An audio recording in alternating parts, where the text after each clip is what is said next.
For 20 years since our marriage, I thought I had dedicated myself to serving my husband and mother-in-law.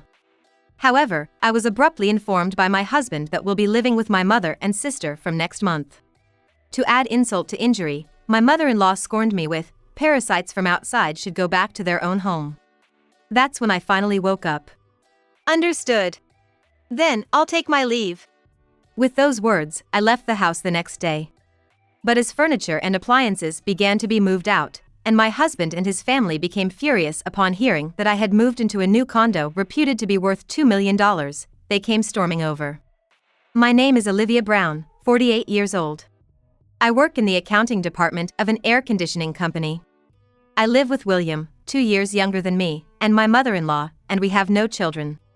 William and I first met when he joined the large real estate development company where I was working.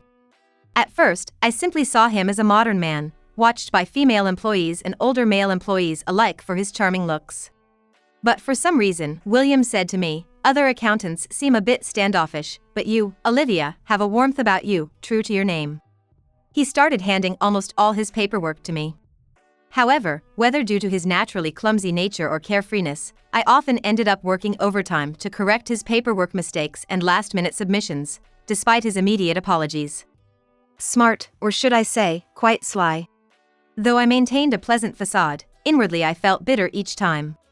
Yet, when he noticed I was struggling with the office supplies, he would bring me stationery he recommended, making it hard to see his actions as mere flattery. Eventually, I found myself cleaning up after William, wondering if I was also being won over. Our relationship took a significant leap when I fell ill on the commuter train. Perhaps due to the busy season's late hours, I couldn't bear the rush hour crowd and started feeling dizzy.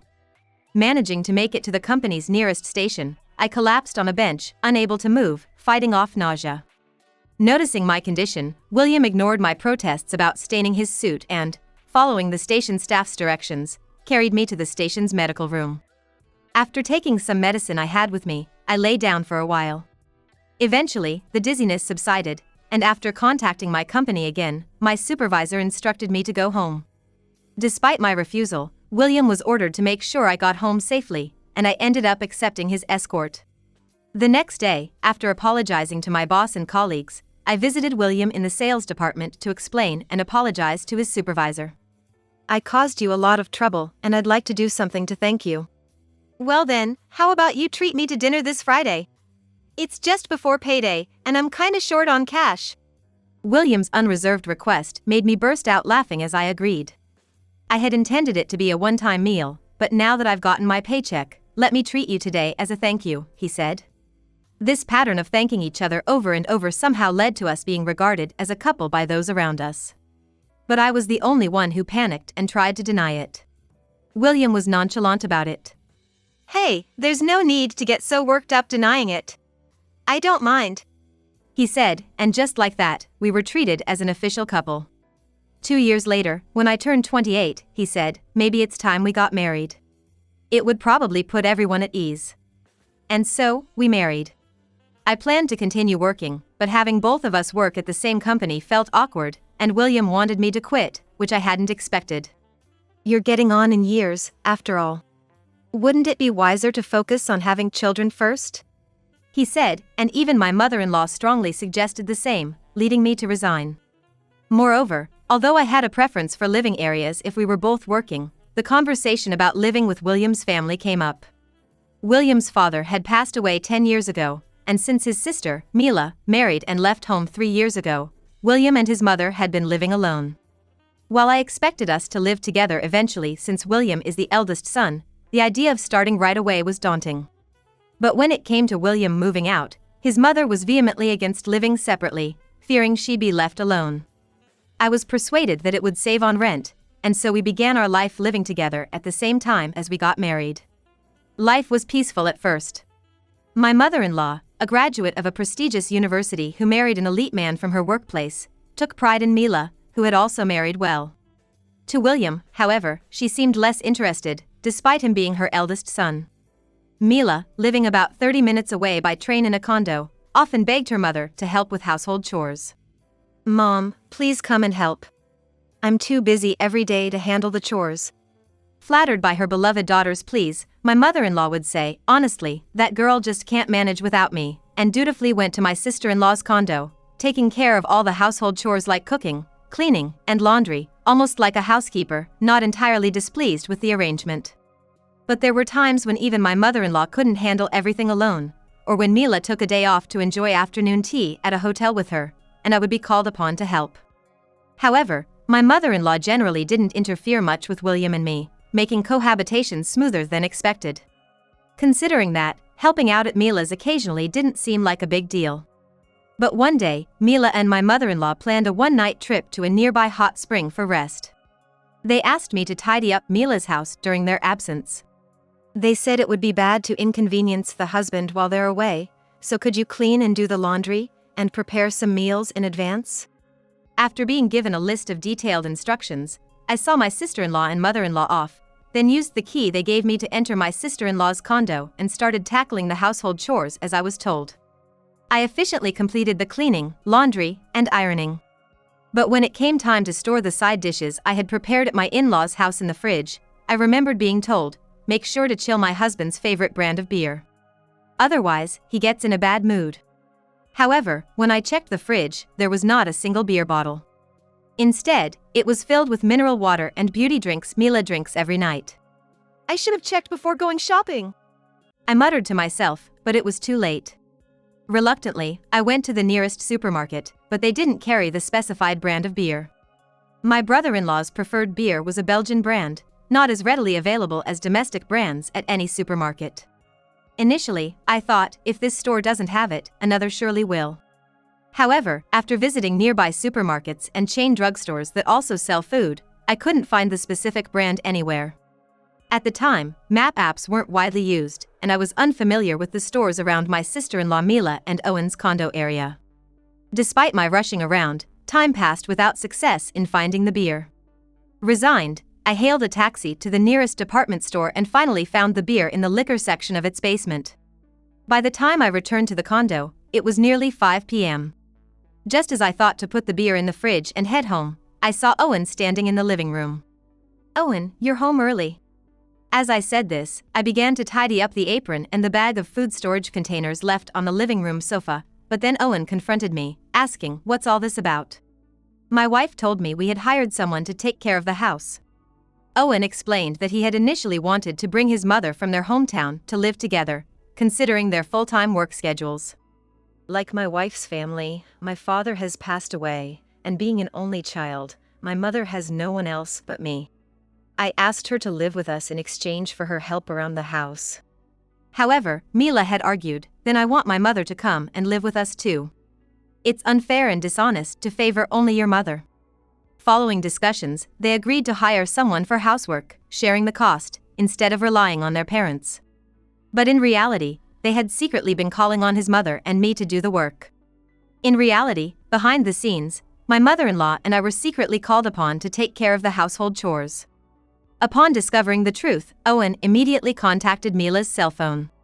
Fearing trouble, Mila and her mother rushed back from their hot spring trip only to end up in a huge argument with Owen, who demanded an explanation. It turned out that Mila had been using the money meant for household help on her own beauty treatments and leisure time with her mother. Eventually, my mother-in-law apologized, promising to be more careful in the future to settle the matter. However, it later came to light that Mila and her mother had been lavishing an attractive stylist from their favorite hair salon with expensive gifts and going out for drinks after. Given the previous incident, an enraged Owen refused any mediation attempts by his mother, leading to an inevitable divorce. Since Mila and Owen had only been married for about 5 years and their condominium was rented, there were no disputes over property division, and the divorce was finalized without alimony. The divorce and the workplace gossip became too much for Mila, who had been scouted by another company, leading her to change jobs concurrently with her divorce. But even in her new role, she struggled to build her career, taking out her frustrations on me, blaming me for all her life's setbacks. It's all Olivia's fault. If only you had handled things better, none of this would have happened. You've been the stumbling block in my life. Misguidedly blaming me, they started to hold me responsible. Moreover, as I was grappling with fertility issues, my mother-in-law mockingly said, "I wanted to see my grandchild, but from such a wicked woman, I could never have loved it." Maybe it's for the best. Overwhelmed by the injustice, I couldn't help but cry. What shocked me more was William's reaction to my tears. If you're going to cry and regret your sins now, why couldn't you have just done what my sister and mother said? I'm the one who should be crying because of your mistakes. Hearing that, I felt so devastated I almost stumbled. Because William's words meant that, despite everything, he genuinely believed it was all my fault. Essentially, there was no one in this house on my side. Realizing this, I immediately thought of divorce, but having quit my job to become a full-time homemaker, mentioning divorce wasn't something I could easily do.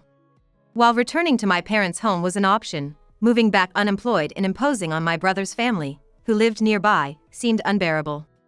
Plus, finding a job in the countryside that could support me was likely an insurmountable challenge. So, I resolved to endure the bitterness and focus first on securing my financial foundation. I quietly found a part-time accounting job using connections from my previous employment, convincing my mother-in-law and William by tearfully arguing. I can't bear being a stay-at-home wife when we're struggling to have children. Let me at least work part-time to help with the finances. Granted permission, I started working the following month. Despite knowing any lapse in household duties would invite scorn and possibly demands to quit my job, I persevered, pushing through fatigue and illness, refusing to compromise at work, and seizing every opportunity to improve. Of course, I made no compromises at work either, seizing every chance to improve, however slight, and continued to strive without missing any opportunity. This effort paid off when I was promoted to a full-time position within 2 years and, 5 years later, joined my current company at the invitation of a former supervisor, continuing to work hard. Then, one day, 20 years into our marriage, after dinner as I was washing dishes, William came into the kitchen and asked me to join him in the living room for a talk. It was unusual for him to seek me out, as he typically enjoyed his time with his mother, ignoring whatever I did around the house. Entering the living room, before I could even sit down, William abruptly announced, "This is already decided. Next month, we're going to live with my mother and sister." To my astonishment, his mother added, "My daughter says she needs to recuperate at home due to overwork at her new job. It's best if she recovers here, and we don't need an outsider freeloading off us." She then approached me, saying disparagingly, "A parasite like you should go back to your own home," gesturing dismissively as if shooing me away. My mother-in-law and William were smirking at me, trying to gauge my reaction, but inside I was thinking, this just saved me a lot of trouble, and I couldn't help but smirk to myself. Then, turning to both of them, I smiled slowly and said, "I understand everything you've said. So, I'll be leaving tomorrow afternoon," and with that, I retreated to my room, leaving the two of them looking as dumbfounded as I had been earlier. The next morning, after seeing William off to work, I waited for the second-hand goods buyer I had contacted the night before. My mother-in-law, unaware of what was happening, was taken aback by the sight of the unfamiliar men, but we quickly got to work regardless. From the kitchen, we started with the refrigerator, oven range, dishwasher, rice cooker, my mother-in-law's favorite soda maker, the dining set, and of course, the IH cooking heater wasn't forgotten. Next in the living room, we listed the TV, air conditioner, the diligently working robot vacuum cleaner, the AI speaker, the off-season hot carpet, and the sofa set for pickup. Then, the fully automatic washing machine, William's room's PC desk and bookshelf, and also the air conditioners, beds, dressers in my mother-in-law and William's rooms were quickly appraised. As the buyer began making a call, my suddenly aware mother-in-law rushed over in a frenzy. "Hey, what do you think you're starting here? Invading people's bedrooms like this?" she scolded in a shrill voice. I calmly responded, "Well, as the so-called parasitic outsider, I thought I'd at least take care of my own possessions before making my exit." Just then, the buyer's reinforcements arrived. In no time, the listed furniture and appliances were being carried out of the house. Overwhelmed by the efficiency of their work, my mother-in-law could only pace around anxiously. After removing all the room's LED lights as a final touch, the workers quickly left. Left behind were only William's PC placed directly on the floor, the bedding for the beds, and a pile of my mother-in-law's cosmetics. My mother-in-law once again snapped, "Wait a minute. You think you can do this and just get away with it?" I simply replied, "The rest will be handled by my lawyer." And with that, I took the carry-on bag I had packed the night before and left my in-laws' house. A week later, William, my mother-in-law, and my sister-in-law Mila, having been contacted by the lawyer I hired, rushed to the lawyer's office on the same day. When I arrived late, I was immediately met with shouts of indignation, calling us here and then showing up late. What a disgraceful woman. But when the lawyer sharply stated, "We did not summon you here. You showed up unannounced immediately after we informed you that future negotiations would go through us," William instantly became subdued. Then, as if seeking revenge for her son, my mother-in-law stepped forward aggressively. "Now that we're face to face, let's talk. After you left like a thief in the night, you surely can't expect to come back unless you're willing to grovel and show remorse." She said all this in one breath, glaring at me. Mila and William were also nodding vigorously beside her. They must think I'll jump at that offer without a second thought. What wishful thinking. At my signal, the lawyer smoothly began. "Of course, Olivia has no intention of returning. The discussion moving forward will revolve around signing the divorce papers, property division, and alimony." The trio, surprised by these words, burst out, "Divorce? Property division and alimony? How dare you," creating an unbearable racket. When things became uncontrollable, the lawyer cleared his throat menacingly to quiet them down. But as I calmly stated, divorce is a settled matter. If you do not agree, we are prepared to go through mediation or even court. They began to raise their voices, about to protest again. However, they quieted down once more when the lawyer cleared his throat again. After some whispered discussions, they reluctantly signed the divorce papers presented to them. However, when the conversation turned to property division and alimony, their attitudes soured again. "Property division? The nerve! You were just leeching off William with your petty part-time earnings. I should be the one receiving alimony for having to deal with such a failure of a wife. I won't pay a dime." They began to hurl insults. That's when I pulled out the last 5 years' household budget and copies of the bank statements I used for managing expenses. Initially, William and my mother-in-law didn't understand what was going on, but as the lawyer explained with the copies in hand, their faces grew pale. It turned out I had been the one covering nearly all living expenses, amounting to about $6,400 a month over the last 5 years. "Impossible. I've been contributing $3,000 a month to our finances."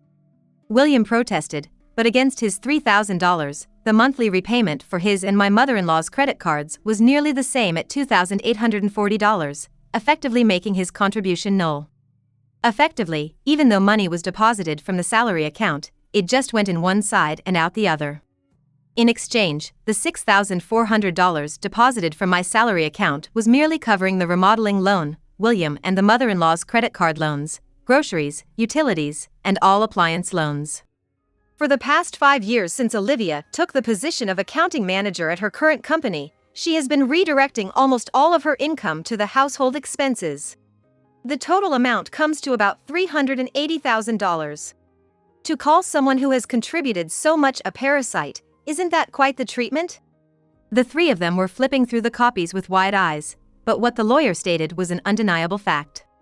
Realizing their disadvantage, the mother-in-law suddenly softened her tone. "Hey, Olivia, we were once wife and husband, mother-in-law and daughter-in-law, and sisters-in-law.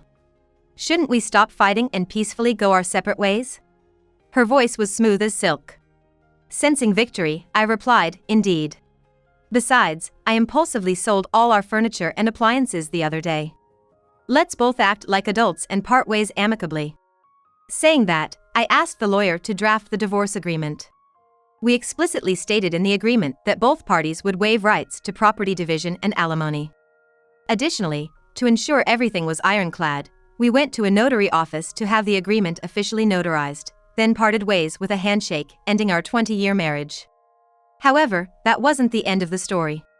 2 months later, my phone was bombarded with messages from the mother-in-law and William on the only social media account I hadn't blocked them on. Initially, I ignored them, but the incessant notifications became unbearably annoying. Hearing they were even showing up at the lawyer's office demanding to see me, I decided to meet them one last time to officially end this chapter. I arrived a bit early for the scheduled meeting, but William and the others were already there, seemingly more agitated and poorly dressed than before. Upon seeing me, William immediately barked, "Is it true you bought that luxury apartment by the station that costs over $1 million? I did choose a property not affiliated with William's company, but as they say, a snake always finds its path. They must have heard about it from somewhere." And then the mother-in-law also raises her voice in anger, supporting William. Where did you hide such money? If it's property acquired during the marriage, it's supposed to be communal property, you cheater. Good grief, what a noise. I reminded the two, who were agitated, of the existence of the notarized documents stating that we had mutually agreed to renounce our property division. It seems they had completely forgotten anything inconvenient to them. William and my mother-in-law turned pale momentarily but quickly recovered and started barking again. That's the same as being deceived. The one who hid it is to blame, obviously. This time, my lawyer took over and crisply explained, the funds used to purchase the apartment Olivia bought came from the capital gains realized by exercising the stock options she received upon joining her current company. These were gratuitous stock options and do not fall under securities that could be divided as marital property. If you still wish to claim rights, we'll see you in court. However, my mother-in-law still aggressively said, "Oh really? If that's your attitude, we'll see you in court for anything." Then, I will also formally request alimony from you. Considering how openly you were searching for a new spouse even before our divorce was finalized, the psychological damage was significant. This statement visibly paled my mother-in-law. Turning to my sister-in-law, who sat dumbfounded beside my mother-in-law, I stated firmly, "Of course, I'll also be claiming compensation for the mental anguish you've caused me. After your divorce, the barrage of insults and harassment you've directed at me has been thoroughly documented." As I laid out a voice recorder, USB drives, and printed screenshots of messages, my sister-in-law's face turned a ghastly pale. For the final blow, I smiled sweetly and said directly to my sister-in-law, "By the way, you're familiar with Amelia Williams, aren't you? She's actually the daughter of my immediate superior." As I maintained eye contact, her complexion turned even paler. In the midst of this turmoil, I had briefed my current employer's senior management to a certain extent about the situation and sought their advice. It turns out, my boss, Executive Williams, has a daughter named Amelia. She's a bright and lovely young woman I've met several times at company BBQs and other events. However, Amelia has been on medical leave due to mental health issues, exacerbated by relentless harassment from her superior at the company where she started working after graduate school. And that superior was my sister-in-law. After my boss and Amelia's mother divorced when Amelia was in elementary school, they've had no contact with each other since then. So, when Smith asked if I could spend some time with Amelia, helping her with shopping and meals for a change of scenery, I was more than willing to help. While most of our conversations revolved around listening to Amelia's experiences, I was stunned when my sister-in-law's name came up. At the same time, I found out that my sister-in-law's supposed medical leave was a complete lie. In reality, her treatment of Amelia had become a problem at work, and she was under a home standby order. This was bad news. I had to rush into preparing for a divorce as soon as possible. Because if my sister-in-law were to be demoted or fired, she would undoubtedly come to live with us at the in-laws' house. Then, it was clear that I would be put in an even more difficult position, both financially and mentally. As I was pondering how to initiate a divorce in my favor, being ousted by William and his mother turned out to be a blessing in disguise. I went to the trouble of conspicuously selling off the furniture and appliances first. The creation of a fair settlement agreement relinquishing claims to property division and alimony was, of course, due to the employee stock options I had. Given William and his mother's wastefulness had left us with hardly any savings, a strict division of assets would have resulted in me shouldering the majority of the costs. And without any substantial assets, winning an alimony judgment would guarantee nothing. Hence, it was necessary to play up the living expenses card before waiving the property division to make sure I came out on top.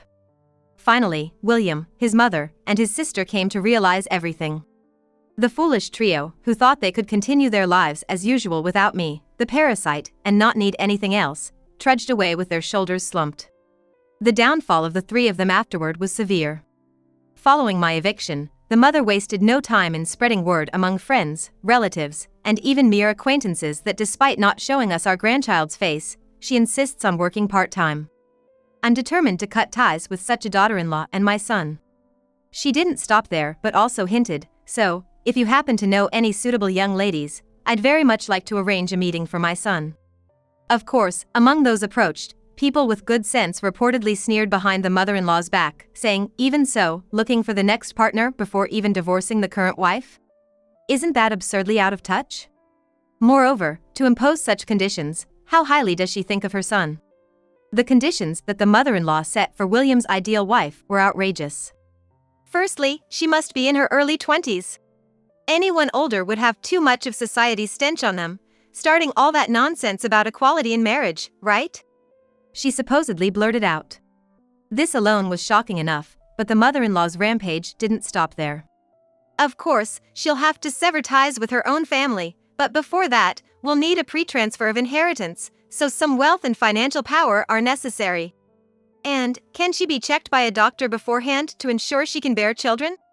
She went on, causing listeners to recoil in horror. And without noticing the cold stares around her, she concluded with, and naturally, being tall, stylish, and beautiful is a given, so please take care of that. Not surprisingly, no suitors came calling to the mother-in-law's door, and out of desperation, she bombarded people with calls and messages asking for matrimonial prospects. But she was either politely refused with "unfortunately, we don't know anyone who meets those criteria," or simply ignored.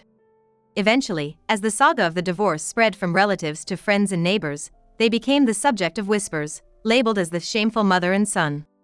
Having behaved arrogantly until then, the harsh judgment they now faced was too much to bear, leading to them shutting themselves in at home, avoiding the outside world. From inside their house, the mother-in-law's screams, shouts, and the sound of breaking dishes started to be heard frequently, becoming the subject of gossip. Previously, whenever frustrated, the mother-in-law would take it out on Olivia or dissipate it through wasteful spending. Now, without Olivia as a scapegoat and unable to indulge in shopping or short trips for stress relief, she might be lashing out at home. Meanwhile, William had been dumping all household financial responsibilities on me since we got married. He seemed to have no clue about managing finances. Even after the lawyer explained it clearly, he arrogantly assumed, if she could come up with the living expenses, then I can easily do it too if I set my mind to it. However, my mother-in-law and sister-in-law, who were supposed to take over the household chores for me, just abandoned everything, finding it too bothersome. Meals were all either delivery or ready-made from the department store's basement, and they only relied on housekeeping services for cleaning and laundry. Everything else was just as you'd expect, leading to a financial breakdown in just 2 months. The credit card I had given my mother-in-law for living expenses was quickly confiscated, and meals were reduced to toast and coffee for breakfast, instant noodles for lunch, and discounted items for dinner. Laundry was done all at once only when they ran out of clothes to wear, and cleaning was done only where it was visible. It's likely that the consequences of a nutritionally unbalanced and unsanitary lifestyle caught up with him. William, who was once praised for looking younger than his age, gained an unhealthy amount of weight, his skin broke out, and his hair became greasy, losing his once handsome aura. Apparently, he became unsuitable for his client-facing sales role due to his uncleanliness, leading to a barrage of complaints from clients. As a result, he was moved to a back-office job, his salary was cut, and he started sending emails and calls to the lawyer saying, "I've seen the light. I was deceived by my mother and sister. I want to cut ties with those toxic relatives and start over." But as per our previous agreement, the lawyer firmly refused any communication, warning that any attempt to approach my workplace or new home would be reported to the police, effectively ending any further contact. Amelia, the other key player in this saga, was furious upon hearing everything from me, exclaiming, "What is that all about? I thought Mila might have learned something from our situation." Blaming her divorce on Olivia and continuing such harassment, she really is that kind of person at heart. After contacting her company, where she had been on leave, to express her intention to resign, she was called in and asked about the reasons for her decision. There, Amelia declined by saying, "This is a personal matter and doesn't directly relate to company operations." However, she then went on to spill everything about this incident to human resources and administration. After ensuring that those present were taken aback by her story, Amelia stated, "Even regarding my own situation, there must have been areas where I was not perfect. I had hoped we could come together, learn from each other, and strive for the company's betterment if there was genuine remorse. However, I cannot see that happening." She firmly declared this before submitting her resignation, adding, "Working under her again would be a mental health hazard for me." Amelia smoothly transitioned into resignation. She was able to find a new job at a competing company that allowed her to work remotely until she fully recovered. Inside her former company, everyone was reportedly shocked to learn that Amelia, who had been on leave, suddenly resigned. Rumors circulated that the reason for her resignation was the continuation of Mila's harassment even outside the company, leading to an uncontrollable situation. Among the juniors and colleagues who admired Amelia, known as one of the leaders among the young staff, many started to consider their future and consequently left the company for new opportunities.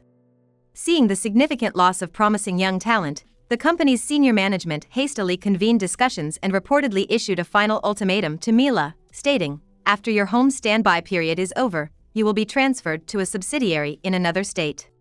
We only want to hear yes as an answer." Despite Mila's resistance, claiming the punishment was unfair, she was subtly threatened with dismissal and reluctantly transferred to a regional subsidiary. Upon arrival, she found that rumors had already spread, leading to her complete isolation, with no one, not even for work-related conversations, willing to engage with her. Desperate, she reached out to William and her mother, only to be harshly rejected and blamed for the situation. "We don't need an unemployed person coming back here. Who do you think caused all this?" "Exactly. You were the real plague, the true parasite," she was told. Now, she continues to work in obscurity at the subsidiary, shunned by everyone. Meanwhile, after finalizing my divorce from William and wrapping up the entire ordeal, encouraged by Amelia, I remarried Mr. Smith, the executive, after about half a year of living together. Despite my initial reluctance, considering my 20-year marriage with William, Amelia convinced me by saying, "I know I'm his daughter, but marriage can be a wonderful thing depending on the partner. Dad might be older, but he's a real catch." Indeed, I've found more happiness and laughter in this short time with Mr. Smith and Amelia than in the decades with William. Having the freedom to live authentically and share that with a partner is truly a blessing. Sometimes, I think if only I had made the decision sooner, I might have some regrets. But dwelling on the past and wasting the time that remains seems far more wasteful. Moving forward, I'm determined to cherish the peaceful life with my new husband and daughter.